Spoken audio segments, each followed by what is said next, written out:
All right, class. First off, as always, good day. I'm glad you're here.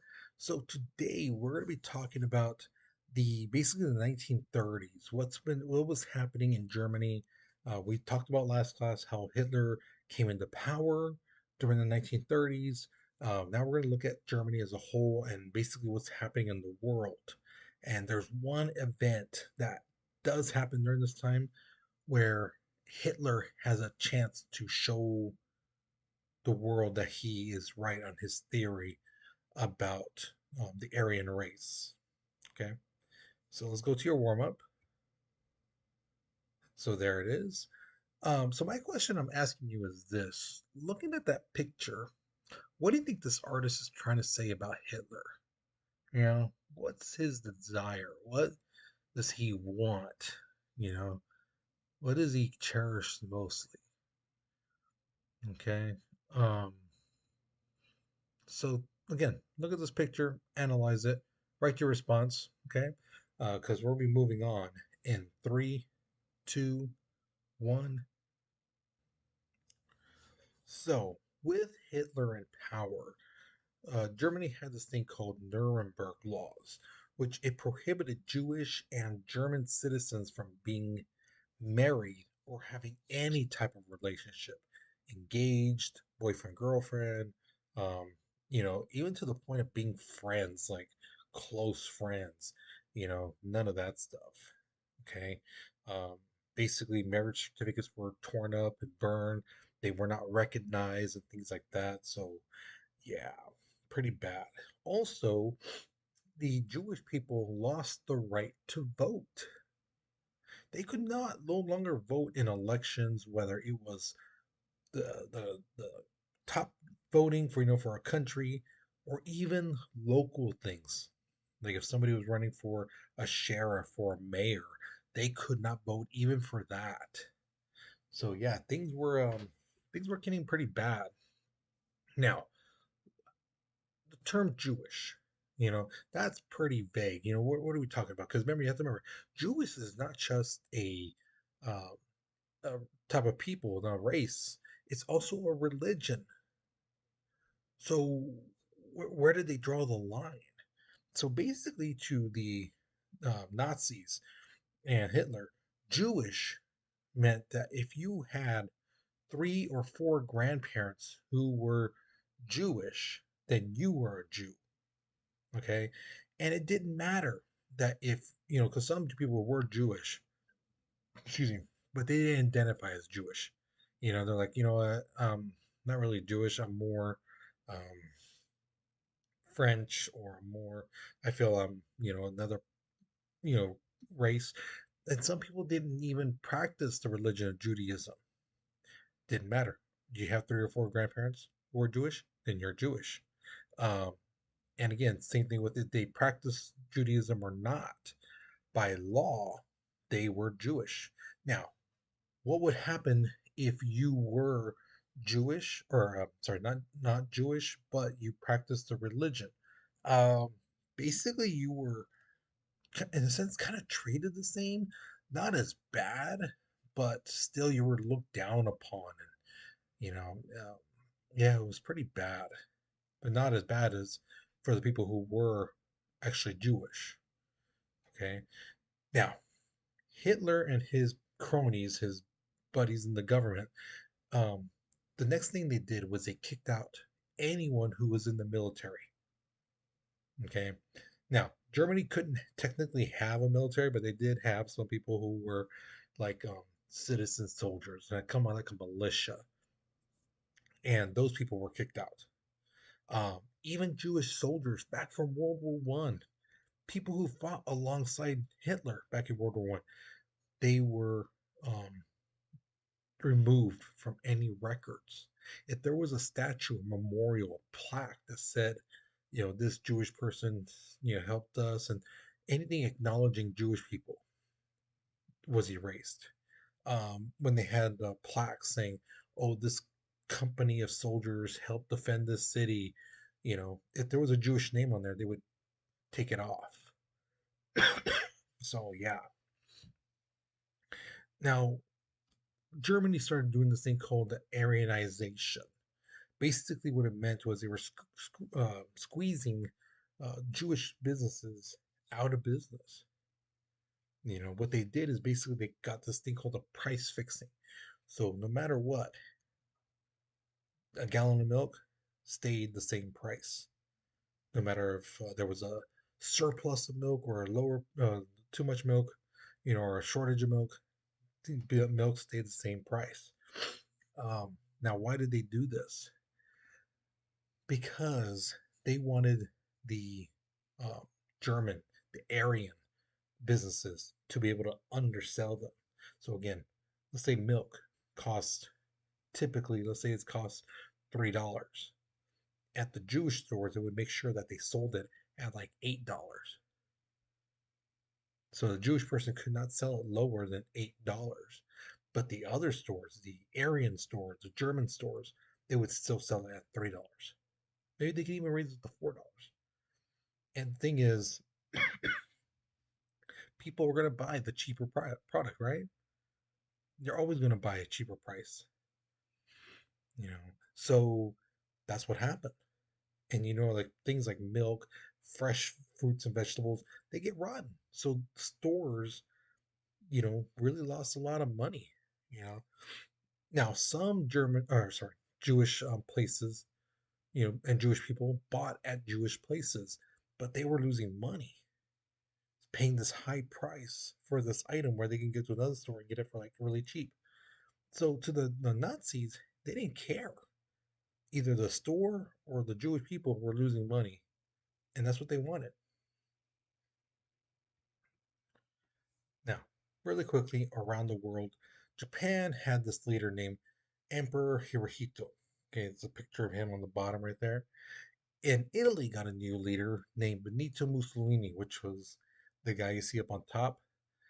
Um, and they would be people who allied themselves with Germany. Okay, now September 18th, 1931, Japan attacks China.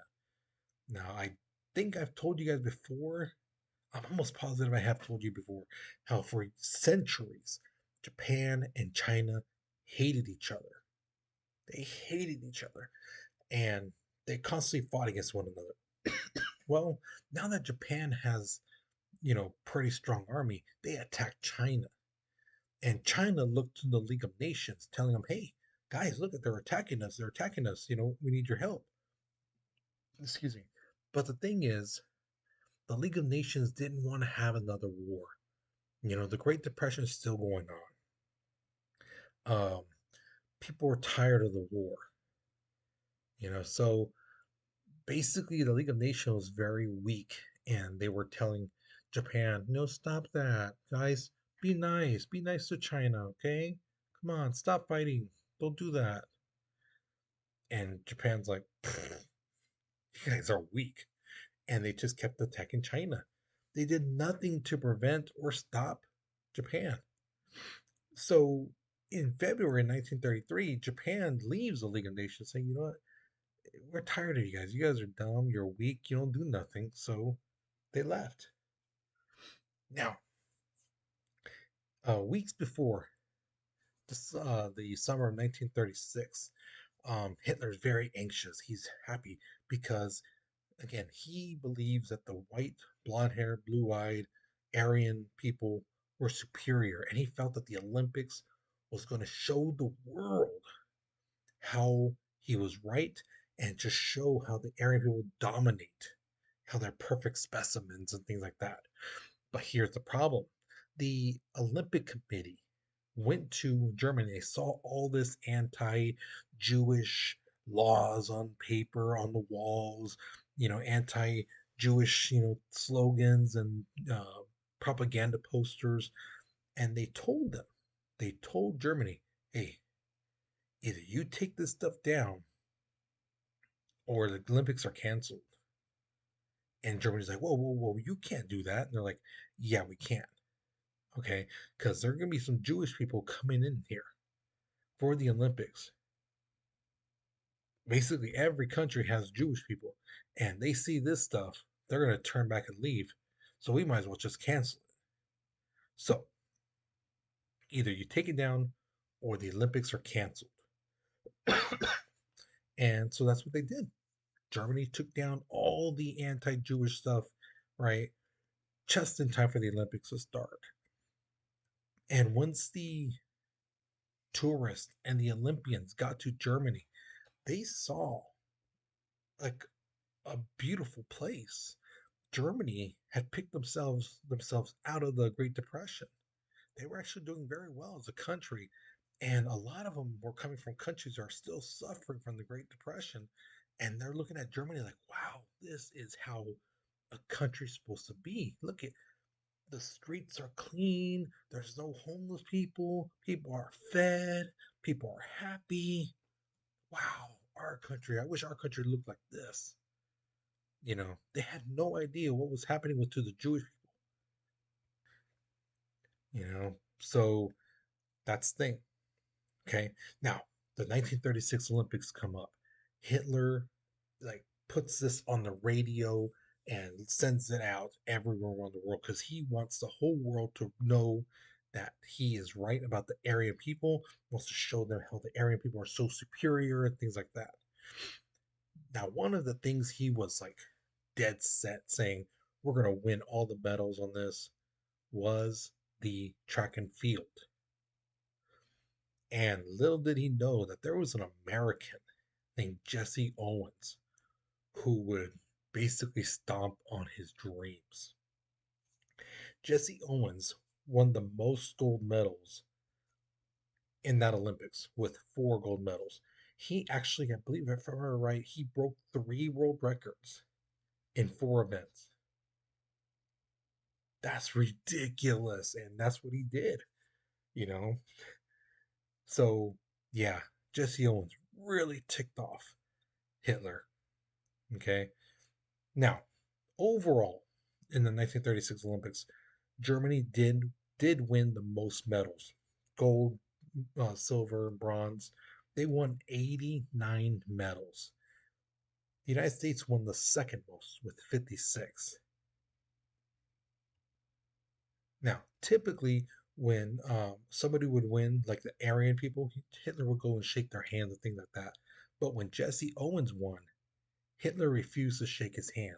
Hitler refused to shake the hands of any non Aryan people. So anyone who wasn't blonde hair, blue eyes, he didn't want to shake their hands. Even if they won the gold medal, things like that, he didn't want to shake their hands. Now, in November 1936, Germany and Japan signed this thing called the Anti-Comintern Pact. Basically, what it said was they promised to fight against communism. Okay. And about a year later, Italy signs that agreement saying, hey, we want to, yeah, we don't like communism. We'll fight it too. Okay. Now, that next year, Italy leaves the League of Nations, just like Japan did. Okay. Now, Hitler really, really wanted this country called Czechoslovakia. Okay. And he threatened to go to war with them. Now, Italy, now being buddy buddy with Germany, said, hey, if you attack Czechoslovakia, we'd help you out. And now this kind of scared some countries who were in the League of Nations, specifically Britain and France. They didn't want um, any type of war to go on. They didn't want all of a sudden Italy joining in, all of a sudden there being a big war and stuff like that. Because again, they were like, we're still going through the Great Depression, we're still recovering. Our citizens don't want to fight, you know. So they basically allow Hitler to take Czechoslovakia with no fighting anything. In fact, they gave it to him and they said, okay, if we give you Czechoslovakia, will you stop? And Hitler goes, yeah, I'll stop. And they made an agreement. So this became known as the Munich Agreement or the Munich Pact. Okay. Now, once Hitler basically took control of Czechoslovakia, there's a lot of little countries around Czechoslovakia. And Hitler basically told them, look, guys, Britain and France, they're not going to fight. Look, they let us take Czechoslovakia. They think they care about you. So, you know what? It's best for you guys. So there's no bloodshed. You guys just give us your country, okay? Because we will just destroy you. And again, don't think you're going to get help because if they won't help that big country like Czechoslovakia, they're not going to help you. So a lot of little countries said, okay, yeah, we'll sign an agreement saying we're under your rule. And so little by little, Germany's starting to grow power, more and more power. With that power, they get an abundance of resources: coal, steel, electricity. So they just start getting bigger and bigger and bigger. And now Hitler's feeling, you know what, I'm getting a lot of this power. I'm having a lot of natural resources. Our country's getting stronger. I'm going to take Britain and France, and I'm going to put them on my list of countries that I want to attack. Not now, in the future. So Hitler, again, turns his focus towards the Jewish people.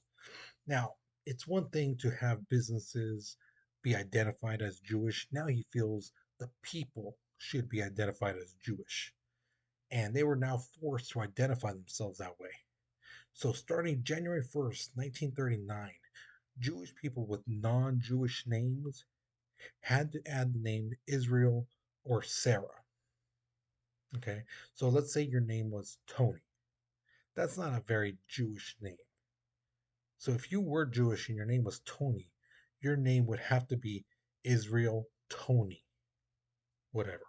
If your name was, let's say, um, Heather, just saying, and you were Jewish, you had to change your name to Sarah Heather. Okay. On top of that, the Jewish people had to carry identification cards with the letter J on it. Okay. Also, the Star of David, which you see in that little patch that kid has. Some people they call it the Jewish star, you know, the six-pointed star. It's called the Star of David. That's its real name, guys. Um, they either had to have that star stitched on their clothing, or they had to wear those armbands. Now, I've had a lot of students tell me, well, what if they just took it off? What if they didn't wear it? I wouldn't wear it. You can't make me wear it. Guys, the thing is, they didn't just come after you. They came after your family and the people you knew. So imagine somebody that's just not wearing the bat or the armband. Well, I'm not going to wear it. What are they going to do to me? They're going to come after you. And then your family is going to get hurt because you just decided, I'm not going to do this. You know, your friends are going to get hurt. So all because you just didn't want to do it. Okay. And yes, they did know who was Jewish. They knew that stuff. Is again, they just want to make sure that they people were doing what they were saying. Okay. Excuse me. So with the ghettos and concentration camps basically being prepared, the Jewish people weren't sent there yet, but they were getting prepared. They were being built. The sections of town were being um, molded, and fences and concrete walls were being built up. Okay, um, German people long awaited attack from Europe to begin. You know, things were gearing up. You know, and people felt it, and especially in Germany. Now, under the agreements of the Treaty of Versailles, which ended World War One, Germany could not have an army, and Hitler told France and Britain, "Oh yeah, you're right. We shouldn't have an army." So technically, they didn't, but they did have a large like police force, and they had a large militia. But the thing is, Hitler started building their army. He really was. That's what it was. He was doing. They trained their soldiers to be better in every which way than the soldiers were in World War One. The tanks they made were so much more stronger, so much more better, maneuvered better, drove better. Um, the, the armor was better. Airplanes went faster, stronger, had more weapons and things like that. And they were in every which way better than everyone else. Now, August 29th, 1939, there's this thing called the Molotov-Ribbentrop Pact, which was an agreement between Germany and Russia. It's known as a non-aggression pact. What does that mean? Basically, Germany and Russia agreed not to fight each other. Germany said, hey, if you don't attack us, we won't attack you. And Russia was like, that's cool with us. Okay. Now, like I told you, Hitler intimidated countries, basically telling them, again, these other countries, Britain and France and Belgium and all them, they won't protect you. They don't even want to fight us. So you should fall under our rule. Just sign this paper saying that we can come in your country, that you are now part of us. A lot of these countries, especially really small ones, they signed it. But Poland didn't. So the next day, August 31st, Hitler orders a campaign against Poland. And he says, we're going to attack them tomorrow. And that's what happened. September 1st, 1939, Germany attacks Poland. Poland used to belong to Germany, but because of the Treaty of Versailles in World War One, Germany was broken in part, and part of it was Poland. Okay, now when they attacked, they didn't just do a straight-on attack. They hit them from three sides in a thing known as a blitzkrieg, which combined both the land and air attacks. So it wasn't just soldiers walking by. No, no, no. There was planes coming through and tanks and stuff like that. Blitzkrieg is German for lightning war. Now, if you play football, you watch football, you'll know the term blitz, which is basically an all-out attack, and that's what it means. That's what the Germans did. They sent everyone in that three-front attack.